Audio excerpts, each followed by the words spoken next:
বিশ্বের অন্যান্য দেশের মতো অভ্যন্তরীণ পোর্টগুলোর প্রাইভেট সেক্টরে দেওয়া উচিত বলে মন্তব্য করেছেন নৌ পরিবহন উপদেষ্টা এম শওকত হোসেন। শনিবার সকালে পানগাঁও বন্দরে সুইস প্রতিষ্ঠান মেডলক বাংলাদেশের আনুষ্ঠানিক অপারেশন উদ্বোধন অনুষ্ঠানে তিনি এই কথা বলেন। উপদেষ্টা আরও বলেন, চট্টগ্রাম পোর্ট এবছর থেকে বেশি আয় করেছে। রাস্তা যতই লেন করা হোক না কেন, ট্রাফিক সিস্টেম আর জনবহুলতার কারণে টিকবে না উল্লেখ করে উপদেষ্টা নদীপথ ব্যবহারের কথা বলেন। বিশ্বের অন্যান্য দেশের মতো অভ্যন্তরীণ পোর্টগুলো প্রাইভেট সেক্টরে দেওয়া উচিত বলেও মন্তব্য করেন নৌ পরিবহন উপদেষ্টা।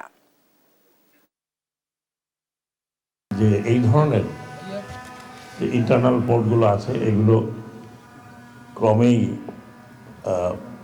পার্টনারশিপে যাওয়া উচিত। আর বাংলাদেশে এখন রাস্তা আপনি যত লেনই বানান না কেন, এই রাস্তার প্রবলেম থাকবেই।